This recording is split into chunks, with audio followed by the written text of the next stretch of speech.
On est à la séance 29, dis-je, de la série de la lettre de Paul aux Romains. Et juste une petite annonce avant de commencer. Michel a évoqué l'idée d'un cours biblique qui va se donner les jeudis soirs. Donc ça va commencer le 23. J'ai fait une petite vidéo là-dessus, de toute façon, dernièrement. Et il y a un petit en avant. Alors donc, ça va commencer jeudi le 23, ça va s'appeler « Vivre sa foi au 21e siècle ». Donc rapidement, c'est un cours dans lequel on va se parler du temps dans lequel on est, les difficultés auxquelles on fait face comme croyants. Il y en a eu à tous les siècles des difficultés. Chaque siècle a ses avantages et ses misères, mais la foi, elle demeure toujours la même chose. On croit toujours au même Dieu. Il y a des héros qui nous ont devancés dans la foi, autant dans l'histoire de l'Église que dans l'Ancien Testament. Donc, on va s'intéresser à leur vie, en particulier à ces gens-là, ces hommes-là, ces femmes-là. Comment ils ont traversé, eux autres, les misères de leur temps? Comment on peut les appeler héros et pour quelles raisons? Et quelle a été la manifestation de la foi qu'ils ont vécu avec Dieu? Parce que il nous appartient pas de choisir comment on doit réagir, bien qu'on réagit comme on est. Mais la foi nous amène à réagir à la manière des héros de la foi. Donc, si on a la foi, ça nous posture dans quelque chose. Sinon, à quoi bon dire qu'on a la foi si nos réactions sont inverses à l'Écriture. Donc, vous voyez, l'idée, c'est de se préparer si tant est que des moments difficiles s'en venaient dans les prochaines années pour l'Église. Et ça se pourrait fort bien, d'aussi bien être prêt à s'être parlé de ça, d'avoir réfléchi sur la théologie de la persécution dans l'Écriture, de telle sorte que le jour où ces choses-là arriveront, avec peut-être plus de fureur qu'on le pense aujourd'hui, on sera capable de se souvenir que l'Écriture en parlait de ça, puis elle a une instruction à donner là-dessus. Donc voilà pour cette petite annonce. Donc aujourd'hui, on est dans Romains chapitre 5, versets 12 à 17, dans une partie de l'Écriture qui s'appelle, que certains théologiens dans les commentaires vont appeler l'union mystique avec Jésus-Christ. On va en parler un petit peu aujourd'hui, mais surtout l'expression union mystique, on va surtout voir ça la semaine prochaine. Mais je veux juste, quand même, si ça peut vous mettre l'eau à la bouche, c'est que selon beaucoup de théologiens, cette thématique-là, l'union avec Jésus-Christ, est le sujet le plus important de la Bible. Et pourtant, un des moins connus. On ne se parle pas beaucoup de ça, et pourtant, l'apôtre Paul, c'est dans cet endroit-là qu'il nous amène ici, sans utiliser le mot « union » pour autant, c'est que l'idée de l'union, c'est que Christ et nous ne faisons plus deux, mais une seule personne. Christ vit en nous, il ne vit pas à côté.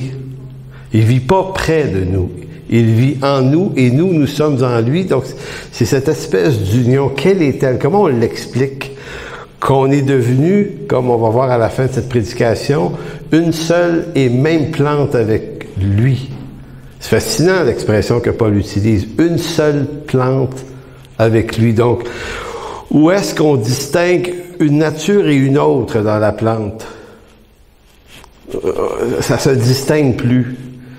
Et c'est pourtant l'œuvre que Dieu a fait. Donc, des unions, des unités comme ça, il en existe 3 sortes, dont celle de nous avec Christ, mais il y en a 2 sortes, donc on va voir ça un petit peu plus la semaine prochaine. Mais pour voir ça, la semaine prochaine, voir c'est quoi l'union avec Christ, il faut d'abord comprendre la désunion avec Dieu. Parce que si on était réunis à lui, par l'œuvre de la rédemption, c'est que on a été désunis à lui, et si vous êtes dans cette église, on en parle souvent, on comprend que c'est la chute qui nous a séparés de Dieu. Donc, on va se refaire une tête un peu sur les mécanismes, comment ça s'est passé. Donc, lorsqu'on parle de rédemption, dans le Nouveau Testament, on ne parle pas d'essayer de réussir quelque chose de valeureux pour Dieu, ni même d'atteindre quelque chose de grand en son nom. Bien que ça fait partie de l'ambiance des milieux évangéliques, qu'il faut faire des grandes choses pour Dieu. L'Écriture du Nouveau Testament, c'est curieux comment il y a une rhétorique dans le monde évangélique qu'on pense être très présente dans le Nouveau Testament, et curieusement, on ne lit pas ça dans la Bible, ces choses-là. Donc ça fait partie de la rhétorique qu'on s'invente. À chaque siècle, on s'invente des trucs que l'Écriture ne dit pas. C'est pas nécessairement que ces choses-là sont contre la Bible pour autant. C'est juste que on est coincé dans l'idée qu'il faut embellir le texte, l'écriture. Faut essayer de rendre ça intéressant. Fait que si je vous dis que Dieu avec vous veut vous faire découvrir votre extraordinaire destinée remplie de victoires et de richesses, c'est sûr que c'est vendeur un peu plus. Mais ce qu'on réalise pas, c'est que ça, c'est une version chrétienne du capitalisme dans ce monde au 20e siècle. Donc, on traduit en christianisme des valeurs qui sont du monde libéral ou païenne. Mais on s'en rend pas compte parce que ça sonne bien. Fait que nous autres, on se dit chrétien, que c'est positif, ça doit être de Dieu, tu sais, c'est positif, c'est forcément divin. Mais l'Écriture, elle regarde pas les choses de cette façon-là. Donc, un disciple, c'est quelqu'un qui est continuellement en train de s'exercer à renoncer à quelque chose, à renoncer comment son entendement veut lui traduire les choses pour être capable de passer par-dessus notre forme d'entendement, de quelle façon notre raison traduit tout ça, pour apprendre à marcher avec Dieu dans ses voies à lui. Donc, c'est pour ça que la rédemption, l'œuvre du salut, ne consiste pas à essayer de réussir des choses de grande valeur pour Dieu, ni même d'atteindre quelque chose de grand en son nom. L'Écriture, lorsqu'elle parle de rédemption, parle plutôt de vivre et découvrir les grandes choses que Dieu a fait pour nous. Donc, si on est en train de vouloir réussir des grandes choses pour Dieu, on n'aura pas le temps de découvrir les grandes choses que Dieu a fait pour nous. Donc, on va toujours être en train de faire des choses pour gagner la faveur de Dieu à travers les grandes choses, ou gagner la faveur de Dieu, ou gagner la faveur des gens. Le milieu. Gagner la faveur de nos pères, P-A-I-R-S, pour devenir quelqu'un. Et donc ça s'installe dans nos milieux, et ça devient ça, éventuellement, nos combats. C'est ça qu'on protège, c'est ça qu'on défend. On défend des trucs, des institutions, des bébelles qu'on a bâties. Parce on a tellement mis de jus là-dedans qu'elles ont une telle valeur à nos yeux qu'on croit que Dieu leur accorde la valeur qu'on lui accorde. Et souvent, on peut avoir fait des milliers de grandes choses pour Dieu, qui peut-être étaient vaines parce qu'on n'a pas appris à s'arrêter et découvrir ce que Dieu a fait pour nous en mourant à la croix.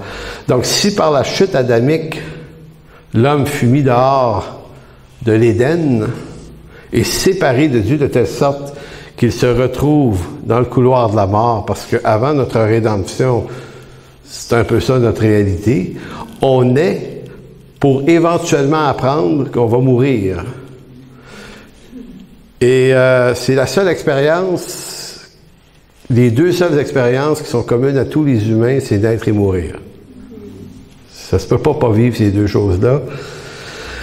Et lorsqu'on sait qu'on va mourir, ça ne veut pas dire qu'on le sait dans la version de l'Écriture. On sait juste qu'on va mourir, peut-être qu'on s'en va dans un néant inexistant, une inexistence après. Pour les athées, c'est ce qu'on pense.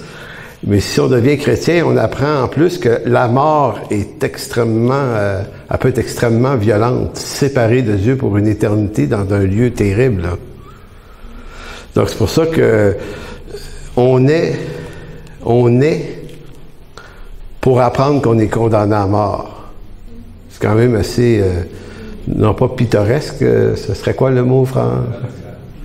Pitoyable, c'est ça. Cruel. Non, c'est parce qu'ils m'ont appris... C'est effrayant, ouais. Non, c'est parce qu'au camp Patmos, ils m'ont dit que j'utilisais trop le mot pittoresque. Pas toujours dans le bon contexte. Un juif qui vit au monde en Allemagne nazie qui est destiné à Auschwitz. Ouais. C'est effrayant. Oui, c'est ça. C'est effrayant de découvrir cette affaire-là, mais en Jésus-Christ, on découvre le prix payé par lui pour nous l'éviter. Donc, si par la chute adamique, l'homme est mis dehors de l'Éden et séparé de Dieu, de telle sorte qu'il se retrouve dans le couloir de la mort, attendant le jour où sa sentence et sa condamnation entrera en vigueur, eh bien, en Jésus-Christ, l'homme régénéré, lui, retrouve sa liberté. Mais la liberté de cette condamnation, c'est pas comme l'entendent certains aujourd'hui, la liberté pour redevenir un électron libre. C'est comme si je suis libre d'exister, de penser, de réfléchir que par moi-même. Ça, c'est le sens de la liberté dans un monde libéral et païen. Je suis libre que pour mon avantage, alors que l'Écriture nous rend libres pour Jésus-Christ. C'est pas pareil, c'est vraiment pas pareil. Donc, non pas la liberté de vivre en créature autonome de Dieu, donc c'est pas cette liberté-là qu'on retrouve, mais c'est la vraie liberté d'être à nouveau dans l'union avec Christ. Et par le Christ qui nous sauve pour être enfin libres de la tyrannie de nos propres cœurs. Parce que pécheurs, nous n'obéissons qu'à un cœur déchu. Et c'est tyrannique. Donc Romains 5:12 à 17. C'est pourquoi, comme par un seul homme, le péché est entré dans le monde, et par le péché la mort, et qu'ainsi la mort s'est étendue à tous les hommes, parce que tous ont péché. Car jusqu'à la loi, le péché était dans le monde, et le péché n'est pas imputé quand il n'y a point de loi. Cependant, la mort a régné depuis Adam jusqu'à Moïse, même sur ceux qui n'avaient pas péché par une transgression semblable à celle d'Adam, lequel est la figure de celui qui devait venir. On va lire les 3 autres versets là, juste après, mais commentaire important à mentionner ici, c'est que l'apôtre Paul nous dit que, au fond, pour pouvoir condamner quelqu'un à un crime quelconque, il faut qu'il y ait une loi qui éclaire sa faute, n'est-ce pas, Pierre? Et l'avocat peut confirmer ça. Donc, il faut une législation. Fait que s'il n'y a pas de législation, il y a comme un vide juridique. Donc, sur la base de quoi tu peux condamner quelqu'un d'un crime que la loi définit pas ou éclaire pas? Fait que ce que l'apôtre Paul explique ici, c'est que la loi est venue par Moïse. Donc, c'est à partir du moment où la loi est donnée par Dieu à Moïse qu'on comprend la nature de l'offense qui nous condamne. Donc, mais là, Paul dit, mais malgré ça, ceux qui ont vécu avant Moïse ont vécu dans la mort parce qu'ils sont morts, mais il n'y avait pas de loi qui définissait ou qui éclairait leurs conditions de pécheurs. Mais ils sont morts pareil. Donc, c'est pas parce qu'il n'y avait pas de loi que la condamnation ne s'est pas appliquée. Sinon, aucun de ces gens-là aurait pu subir la mort. Donc, Dieu a fait ainsi que la loi est arrivée à un moment donné, puis elle vient éclairer rétrospectivement pourquoi tous ces gens-là sont morts avant Moïse et pourquoi tous les gens qui meurent après Moïse meurent. Donc, c'est là que la théologie de cet éclairage vient dans l'Écriture, et c'est extrêmement important que Paul puisse l'éclairer ici, puis qu'on puisse vraiment le comprendre. Maintenant, c'est pour ça qu'il va dire au verset 14, « Cependant, la mort a régné depuis Adam jusqu'à Moïse, même sur ceux qui n'avaient pas péché par une transgression semblable à celle d'Adam, lequel est la figure de celui qui devait venir. » Donc, c'est pas parce qu'on n'a pas mangé d'arbre d'un fruit, le fruit d'un arbre, du bien et du mal, nous-mêmes, on n'a pas fait cette transgression-là, mais puisqu'on est descendant de Adam qui l'a fait, eh bien, son péché est imputé à toute la descendance. Donc, et en ce sens, on a tous péché de toute façon. Et quand on est devenu vivant, puis on a grandi, on a multiplié la condition de ce péché dans nos vies. Donc, on est mort. Verset 15. « Mais il n'en est pas du don gratuit comme de l'offense, car si par l'offense d'un seul il en est beaucoup qui sont morts, à plus forte raison la grâce de Dieu et le don de la grâce venant d'un seul homme, Jésus-Christ, ont-ils été abondamment répandus sur beaucoup. » Non pas tous, mais beaucoup. Il n'en est pas du don comme de ce qui est arrivé par un seul qui a péché, car c'est après une seule offense que le jugement est devenu condamnation, tandis que le don gratuit devient justification après plusieurs offenses.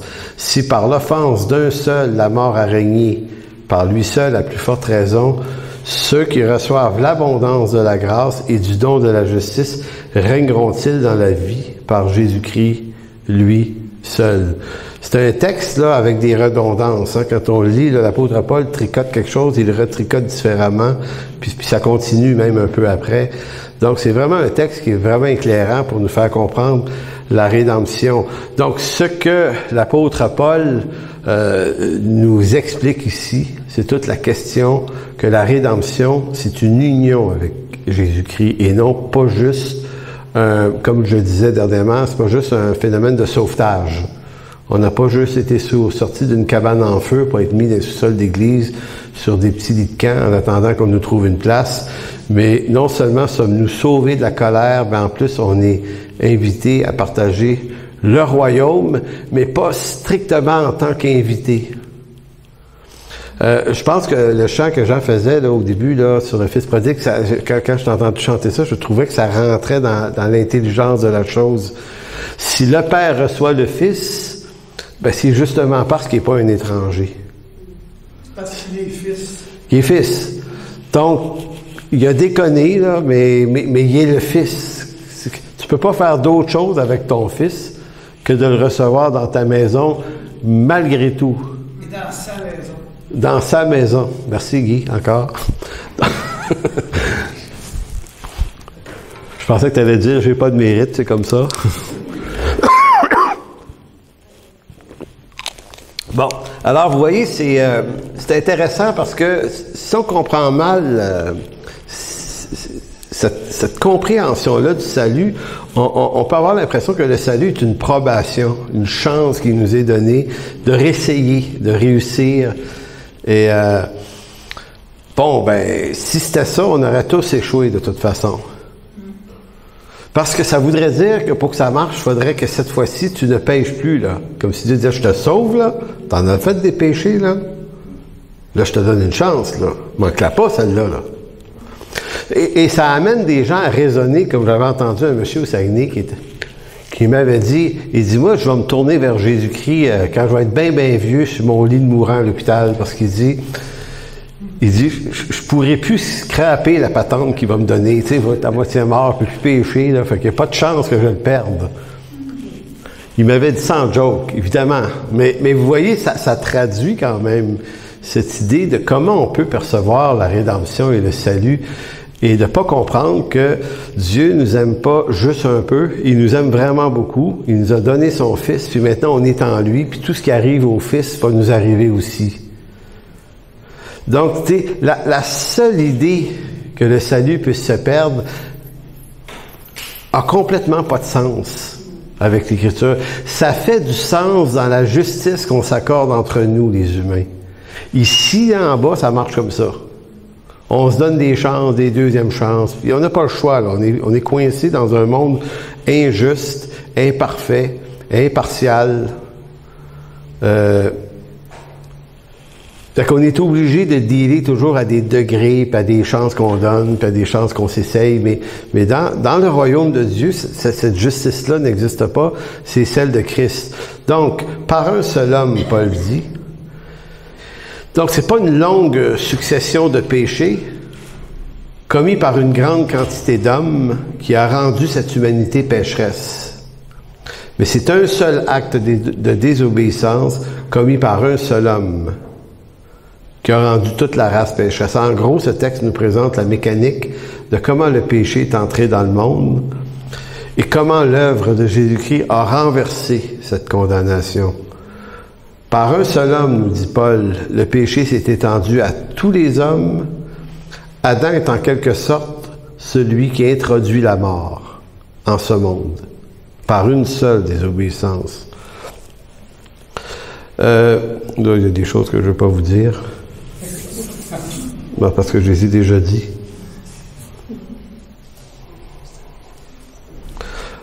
Allons maintenant à répondre. Et là, on rentre dans le point le plus important de cette prédication. On se dit que le péché est entré par Adam dans le monde, que Jésus-Christ nous sauve des conséquences du péché. Maintenant, posons-nous la question, qu'est-ce donc que le péché? Il faut absolument trouver une réponse à ça. Le péché est la transgression de la loi. Oui. C'est manquer le but. Mais dans notre tradition, je dirais évangélique en particulier, et c'est pas faux, là, mais on est à mi-chemin entre deux, trois affaires. Quand on appelle des gens à la repentance, généralement, on les appelle à se repentir de certains comportements. Non pas de la nature pécheresse, ils ont intrinsèquement en eux. Donc, c'est des comportements. En d'autres mots, on veut que les gens se repentent d'avoir fait telle ou telle chose. Donc, on est souvent en train d'adresser la question des péchés, ce qu'on appelle les péchés au pluriel, la quantité. Évidemment, on doit se repentir de ces choses-là, mais si on ne se repent que de ces choses-là, on s'en va nulle part. Parce que l'Écriture nous appelle à se repentir de l'origine, de ce qui fait en sorte que ces actions-là sont là, présentes dans nos vies. C'est un peu comme le fruit de l'esprit ou le fruit de la chair. Le fruit de la chair, c'est des actes, mais ils ont une origine. Donc, si on ne traite pas l'origine, eh bien, les actions vont continuer. De la même manière que Paul nous dira dans Galates chapitre 5, qu'il existe un fruit. Le fruit de l'esprit, l'amour, la paix, ce n'est pas le but de la vie chrétienne. C'est le fruit de la vie chrétienne. C'est une énorme nuance. Donc, si on veut être des personnes qui vivent ce fruit de l'esprit-là, bien, il faut bien comprendre comment il vient, c'est-à-dire par une vie de l'esprit. Mais si on ne voulait, comme chrétiens, juste être des hommes et des femmes qui ne font plus des mauvaises choses et qui ne font que des bonnes choses sans comprendre l'origine de ce qui les amène, ces choses, ben, on tombe dans du légalisme et du moralisme chrétien. Et ça porte aucun fruit. En réalité, si ça amène des fruits, ça amène des fruits de colère, et peut-être que le chant de Jean l'exprimait bien. Le deuxième fils, il fait tout bien, mais ça y amène aucune joie. Il n'est pas dans l'intelligence du pourquoi de la chose. Il est simplement dans une obéissance qui est riche en résultats, mais stérile en compréhension. Fait que lui, quand il voit que son père fait grâce au plus jeune fils, ça n'assure que sa colère. Parce que la loi attire la colère. Donc, qu'est-ce que le péché? Je reprends un texte que j'ai écrit hier sur ma page Facebook qui faisait une annonce pour la prédication d'aujourd'hui. Le péché n'est pas d'abord l'acte immoral que l'homme commet ici et là dans la vie de tous les jours. C'est un peu bizarre de dire ça. On va dire, ben oui, mais c'est des péchés. Ce sont des péchés, mais ce n'est pas ça le péché. Donc le péché, c'est pas d'abord un acte immoral qu'un homme commet ici et là dans la vie de tous les jours, l'homme ou la femme. C'est selon. La force du péché repose plutôt sur la séduction qui maintient l'homme dans l'arrogance, qui l'amène à penser qu'il est autonome et qu'il possède la vie en lui-même.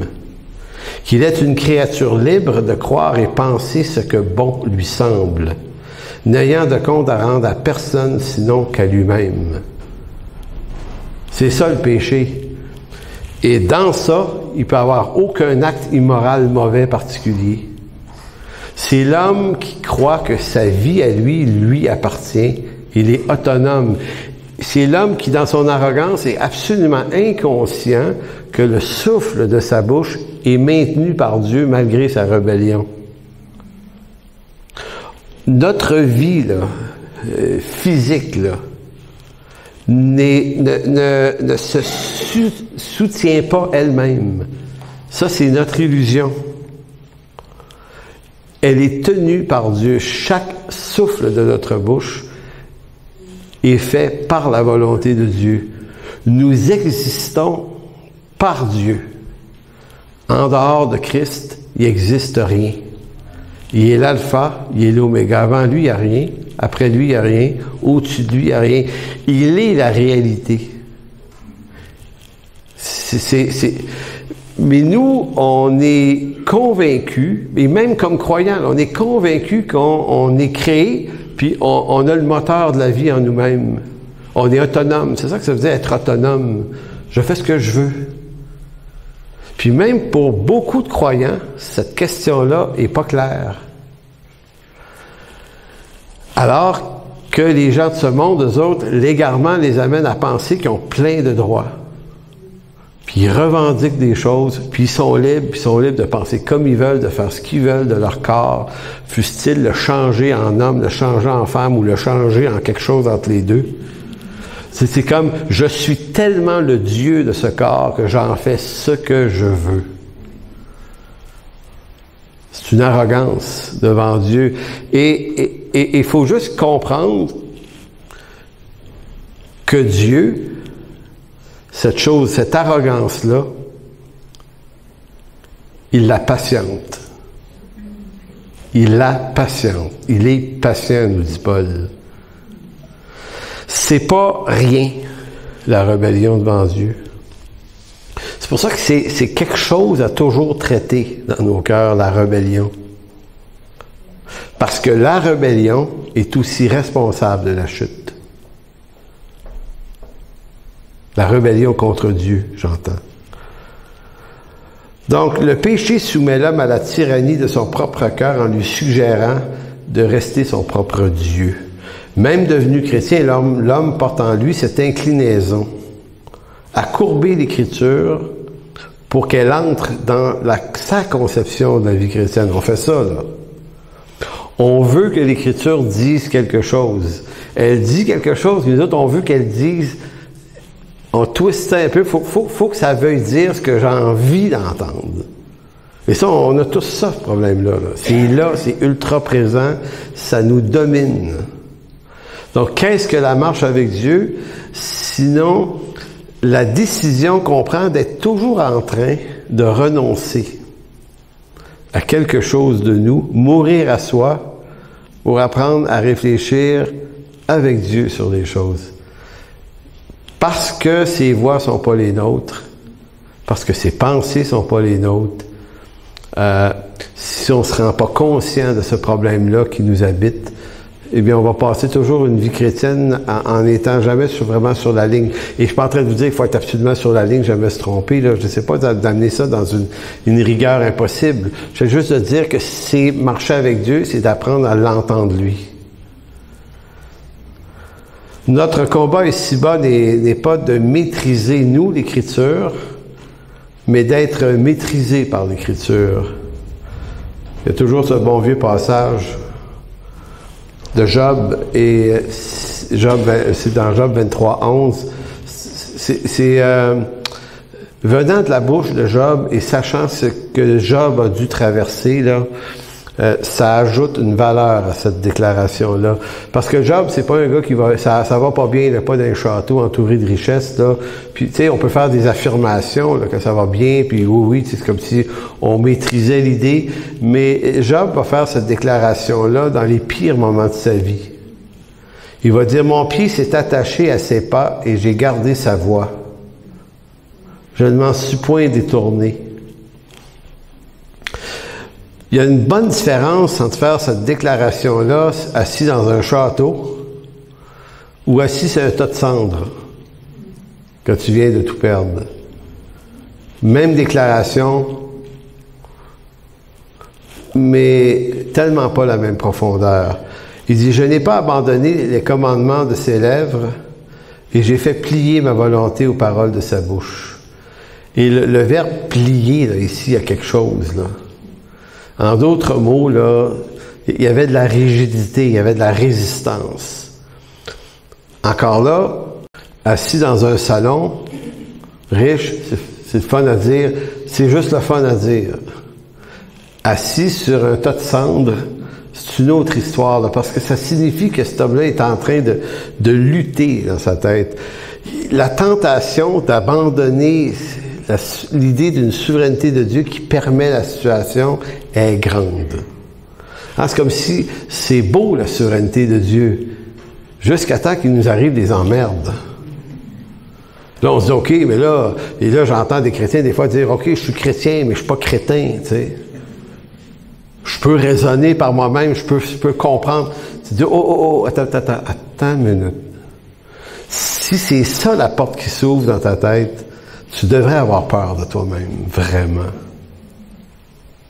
Parce que le défi dans la misère, c'est de rester attaché à cette idée que si la chose m'arrive, La raison au-dessus de toutes les raisons pour lesquelles la chose m'arrive, c'est parce que Dieu l'a voulu.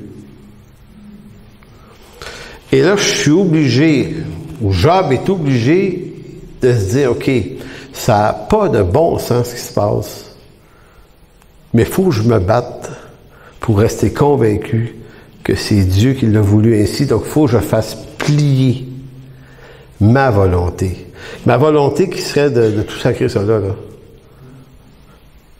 Puis de redevenir, de retourner dans mon autonomie avec Dieu, c'est-à-dire ma séparation avec lui. Dieu dit ça, la parole de Dieu dit ça, mais moi je dis ça. Maintenant, quand je vous dis la parole de Dieu dit ça, moi je dis ça, c'est ça le péché. Ça, c'est le péché dans sa plus haute dangerosité.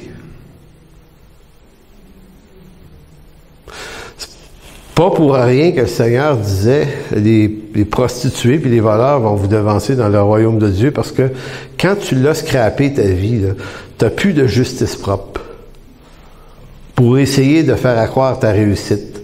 Fait que tu es un peu plus humble, ou beaucoup plus humble. Donc l'homme défend ce qui lui semble bon, se considérant comme l'unique propriétaire de sa vie. L'homme croit pouvoir en disposer comme bon lui semble au nom de ses libertés individuelles. Liberté, droit et liberté individuelle, on a beaucoup de questions en ce moment, même chez les chrétiens qui veulent se défendre contre le gouvernement, mais qui ne comprennent pas que lorsqu'ils invoquent liberté et droit individuel, ils invoquent un concept païen. Ça fait partie des valeurs libérales. Je suis pas en train de vous dire que c'est pas le fun d'avoir des droits et libertés, on en profite, tant mieux, mais je suis en train de vous dire que tu peux pas faire un amalgame de ça et l'Écriture. Ça se marie pas. L'Écriture n'adhère jamais à cette idée de droits et libertés individuelles. Elle adhère à l'idée que Dieu est souverain, puis il va t'arriver tout ce que Dieu a prévu d'avance selon son dessein. Et là, tu dis, OK, ça veut dire quoi? Ça veut dire qu'on a tout faux quand on se lance dans des batailles et qu'on récupère des valeurs libérales au nom de Jésus-Christ. Et là, tu dis, OK, il y a une absence d'intelligence théologique monumentale chez les chrétiens. On mélange tout. Pourquoi on le fait? Parce qu'on n'est pas prêt. On n'est pas prêt à affronter notre temps et ses misères et ses difficultés. On n'est pas capable de réfléchir là-dessus. Parce qu'on est probablement maintenu dans une forme d'autonomie. On marche avec Dieu, mais on s'est habitué à vivre ça comme on le veut. Donc, on vit avec, c'est fou, on marche avec Jésus-Christ dans le péché. Je sais pas si ça fait du sens. Je sais pas si vous la comprenez. Alors qu'on n'est pas en train de dire, non, je ne dois pas adhérer à ce que je suis naturellement pour me faire réfléchir avec Dieu. Si je fais ça, je me perds. Mais je me perds en bon chrétien. Faire à l'église pareil, donne ma dîme, faire les prières qu'il faut, puis les patentes qu'il faut, puis tout. À la vue, tout est bien correct. J'étais un chrétien, né de nouveau, étampé, tout. Complètement off dans ma tête. Complètement à côté. Mais ça paraît pas. Et les pasteurs, ils en veulent du monde de même. C'est bon du monde de même, ça aide ton église. Puis, donc, vous comprenez l'idée. Donc, on est en train de se dire, marcher avec Dieu, là, c'est pas compliqué. C'est nous qui compliquons ça. C'est comme si le Seigneur nous dit, regarde, tu vas juste faire une affaire de ta marche avec moi, tu vas juste faire une chose bien simple. Écoute-moi. Et c'est pas ce que Dieu avait dit à Israël au début de la loi, qui était le Shema Israël. Israël, l'Éternel, ton Dieu, le Saint. Non, arrête là. Juste le Shema Israël. Écoute. Tu sais, c'était ça. Écoute. Fais juste écouter. C'est fou, mais c'est ça qu'on sait pas faire. Nous, on écoute, on entend, puis on réinterprète. On s'en fait une intelligence de ça. Puis là, il devait vouloir dire ça.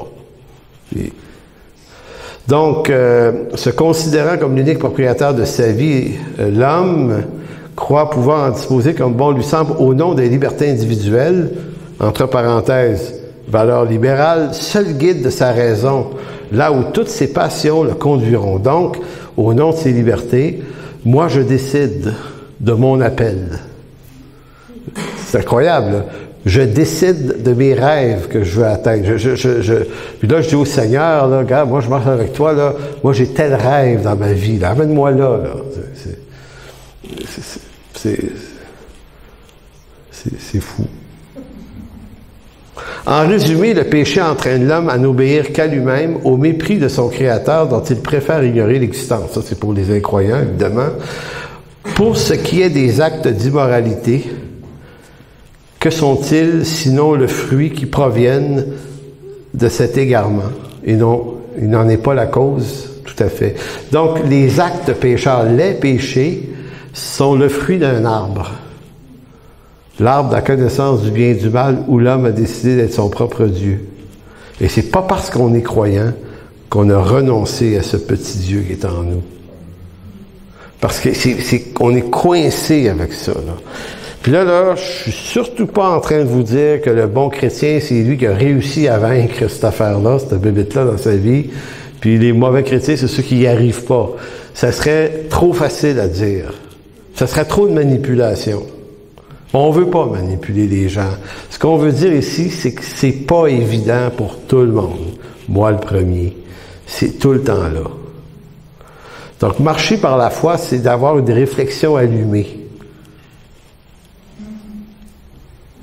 Comprendre dans quoi on met nos pieds des fois, puis comprendre d'où vient quelque chose qu'on pense, puis essayer de pas devenir des obsédés à moitié fous de ça, mais d'être en train d'exercer ce muscle-là.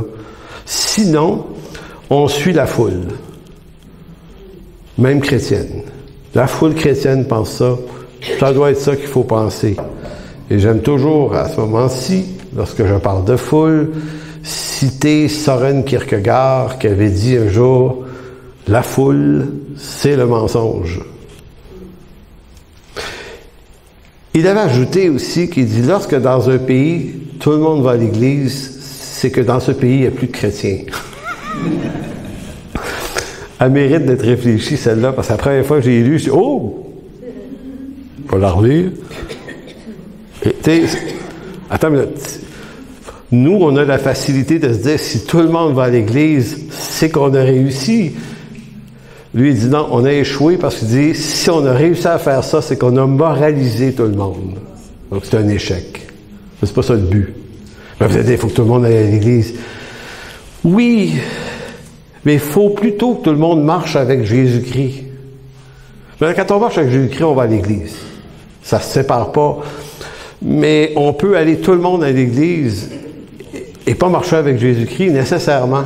Comme Romains 10, ne connaissant pas la justice de Dieu, ils s'encabanent pareil dans l'Église, puis ne connaissant pas la justice de Dieu, ils sont pas super la justice de Dieu, puis ils deviennent des bons sans Dieu. Ils jouent à connaître Dieu, ils deviennent des hypocrites. En quelque sorte. Donc, en quelque sorte. Donc, c'est dans ce contexte que l'on doit apprendre ou comprendre l'appel de Dieu à la repentance. L'appel de Dieu à la repentance. Je reviens à ce que j'ai au début. Nous, la repentance, on l'active en fonction d'actes mauvais. Et pour cause. On doit se repentir des choses mauvaises qu'on fait. C'est clair, ça. Donc, je relis ça, c'est dans ce contexte qu'on doit comprendre l'appel de Dieu à la repentance. On n'est pas appelé à se repentir, en tout cas. On ne se repent pas d'abord des péchés, mais du péché, qui nous appelle à se détourner de l'inclinaison du cœur qui consiste à se croire autosuffisant. La repentance est l'appel à revenir à Dieu, oui, mais revenir à celui qui tient chaque instant de notre vie entre ses mains. La repentance, c'est un retour à lui. C'est pas « je ne ferai plus telle chose ». Ça va être le fruit d'être revenu à Dieu. Mais nous, on pense qu'il faut juste ne plus faire telle chose, alors que Dieu dit non, la repentance, c'est tu reviens à moi. Tu quittes ton autonomie, ta séparation. La repentance est l'appel à revenir à Dieu, à revenir à celui qui tient chaque instant de notre vie entre ses mains. Là, c'est important ça. Dieu tient entre ses mains chaque moment. En d'autres mots, ça vient contredire l'idée qu'on s'appartient à nous-mêmes, qu'on est autonome, qu'on est un électron libre, qu'on possède la vie en nous-mêmes. Ça vient passer le grader dans ça. Qu'est-ce qu'un grader maintenant? Ça, c'est un mot qui m'est passé par la bouche il y a quelques instants. Non, un grader, c'est par Gaspésie, d'où je viens. Plutôt d'appeler ça un tracteur, mes parents appelaient ça un grader. En tout cas, j'ai entendu ce mot-là? Passer le grader dans le rang. Un grader. J'y parle. Ça sonne bizarre hein, comme mot. En tout cas, ça, c'était la partie langue française québécoise. Bon. Se repentir, c'est quitter son autonomie, c'est renoncer à cette partie de ce moi égaré qui croit au mensonge qu'il est un Dieu pour lui-même. Maintenant, il y a personne qui va dire non, personne ne croit pas ça, qu'on est un Dieu pour nous-mêmes. On ne dira jamais qu'on croit ça, on se comporte comme ça pareil. Qu'est-ce que c'est un Dieu dans le contexte de la chute? Un Dieu, c'est quelqu'un qui a le droit exclusif de définir qu'est-ce qui est bien, qu'est-ce qui est mal.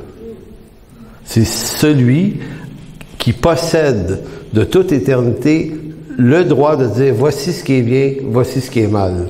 Maintenant, quand Adam a tombé, le malin lui avait dit si tu manges de l'arbre, tu vas pouvoir de toi-même déterminer ce qui est bien et ce qui est mal.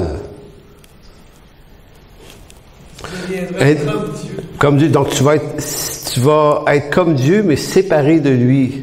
Mauvais deal, ça, Adam a passé à côté, mais vous voyez un petit peu l'idée. Donc, sinon l'Évangile, et là on dit, si c'est pas ça la repentance, c'est-à-dire revenir à Dieu dans un renoncement à notre autonomie, ben si c'est pas ça, ben l'Évangile et la repentance ne seront rien de plus qu'un discours moralisateur visant le changement du comportement moral sans changer la nature du problème qui consiste à venir tuer ce Dieu que nous croyons être.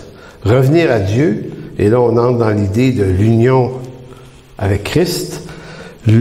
L'Évangile, la repentance, c'est être réuni à Christ. C'est être réuni à lui nouvellement. Donc la conversion à Jésus-Christ marque la fin de l'illusion. Parce que l'illusion, l'idée qu'on est autonome, qu'on est séparé, qu'on est un électron libre, c'était faux. C'est une illusion. C'est vraiment juste une illusion. C'est ce que le péché produit. Il nous sépare de Dieu, puis il nous donne l'impression qu'on est autonome, qu'on vit par nous-mêmes, donc on fait ce qu'on veut. La conversion à Jésus-Christ marque la fin de cette illusion, ou la fin de l'illusion de l'autonomie d'avec Dieu, pour redécouvrir que la vie en dehors de Christ n'existait pas. Elle était une illusion. Le salut est présence de Christ en nous par l'union de sa vie en la nôtre. Puisque nous avons été créés pour Dieu, ou on pourrait dire en lui, par lui et pour lui, là, la formule. Donc c'est quand même une formule assez prenante. Là. Par lui, pour lui, en lui. En d'autres mots, t'es racheté pour devenir libre de revivre ça avec lui. Et non pas libre de pouvoir vivre ce que tu veux si ça tente avec lui des fois non.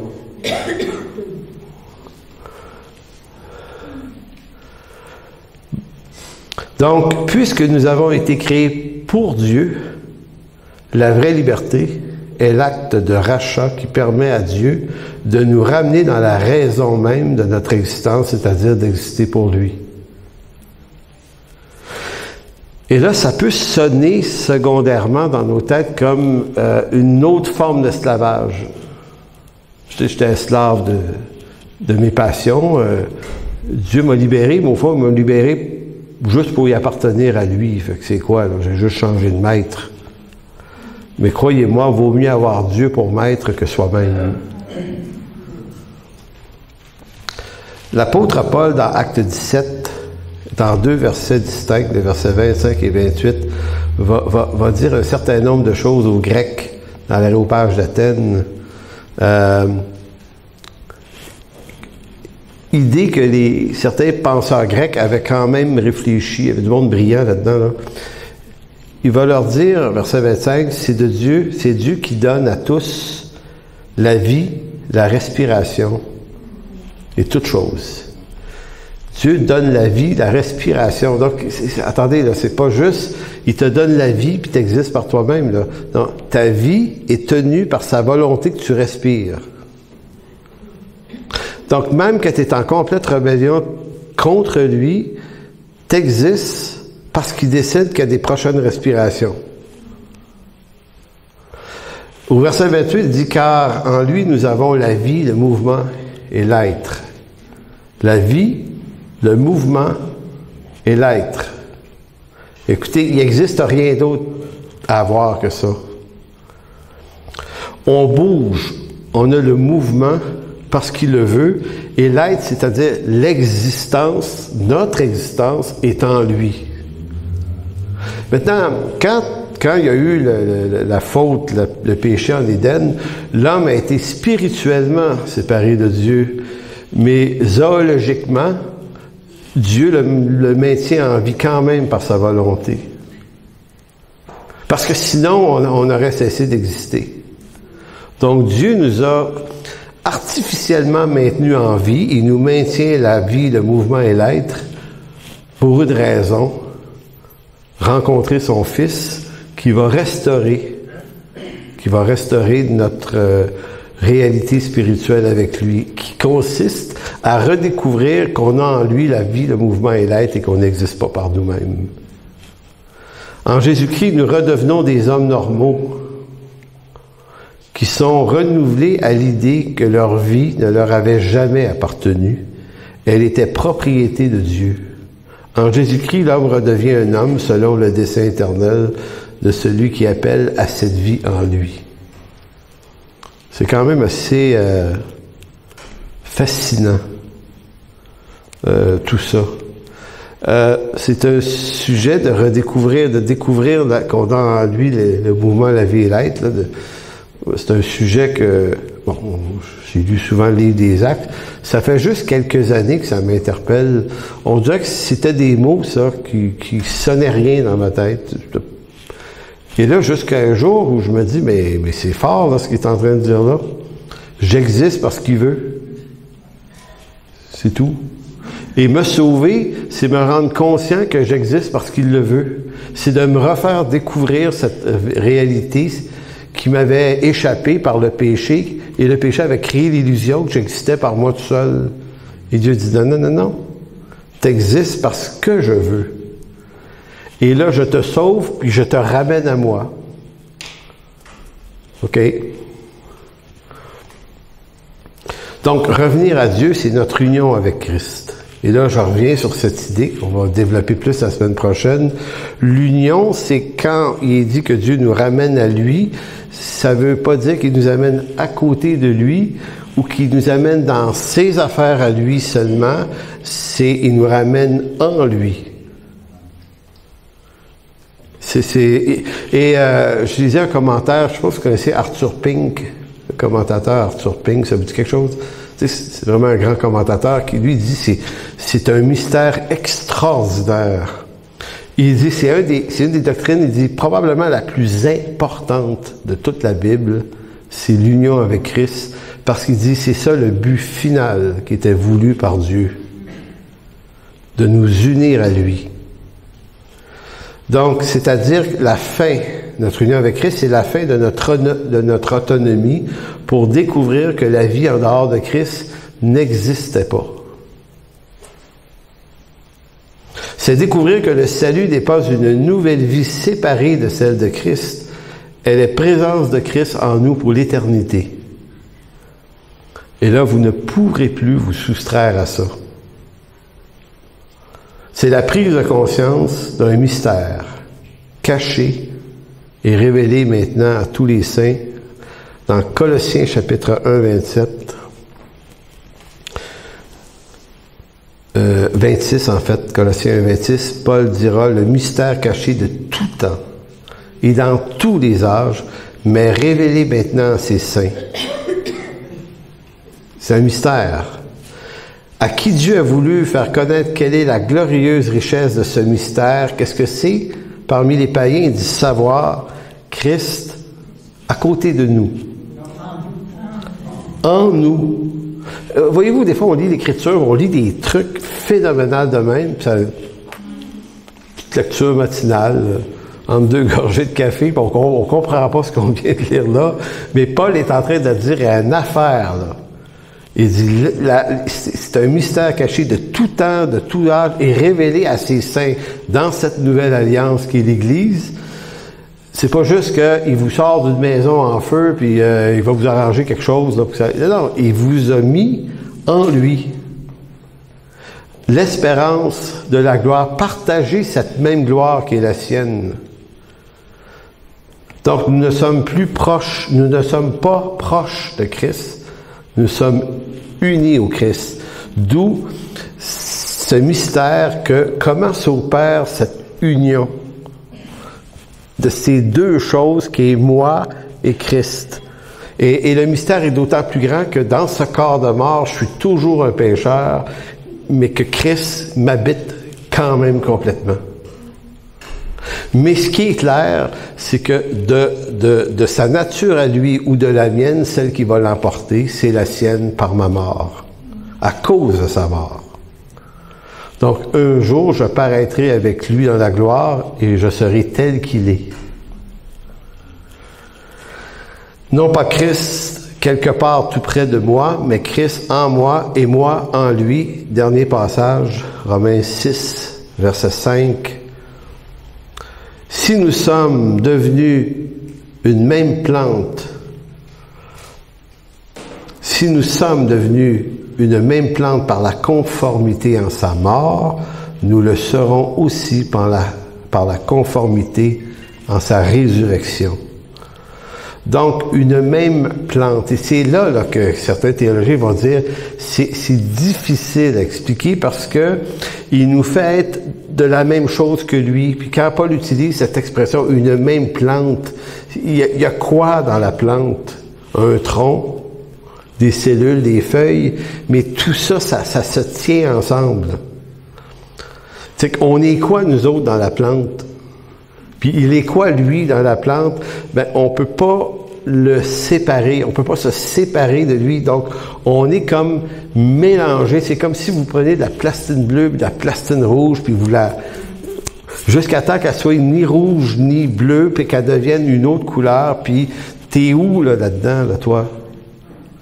Ben, c'est ça que Pink et d'autres commentateurs vont dire, c'est extrêmement puissant comme révélation, puis comme compréhension. Donc nous sommes devenus une même plante, et le mot symphoutos, ça on prend même le mot grec, symphoutos veut dire congénital, c'est le mot plante, une même plante. Donc, quelque chose de congénital, inné entre nous et lui. Donc, si on l'est dans sa mort, il y a 2000 ans, ben, il dit, nous le serons aussi par la conformité en sa résurrection. En conclusion de quoi, la grande question, c'est qui mérite une grâce comme celle-là?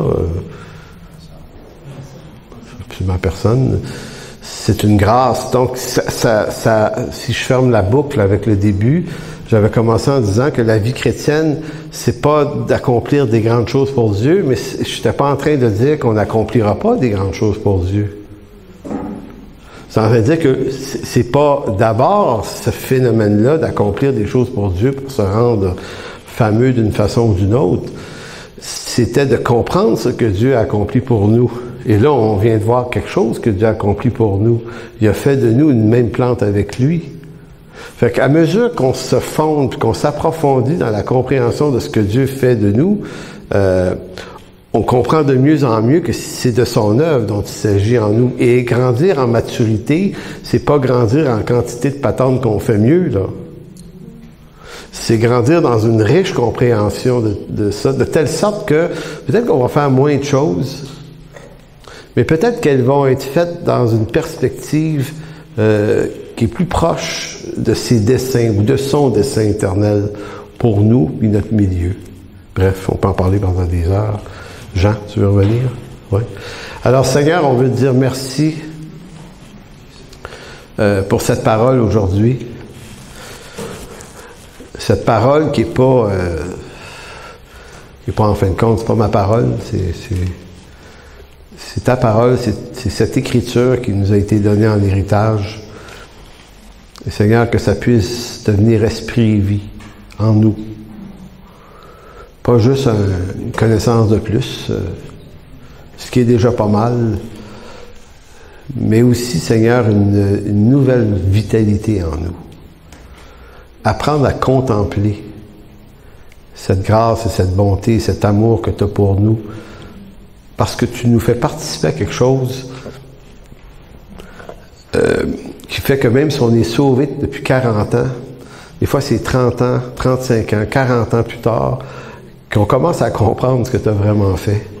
On a marché peut-être dans toutes sortes de brouillards, puis des fois des bons éclairages de toi, Seigneur. Ça a été ça, notre vie, ça a été correct. Ta grâce et ta bonté nous accompagnent toujours, mais Seigneur, fais-nous découvrir encore plus loin cette volonté que tu as pour nous, de te faire vraiment connaître, de te révéler dans nos cœurs. Merci, mon Dieu. Amen.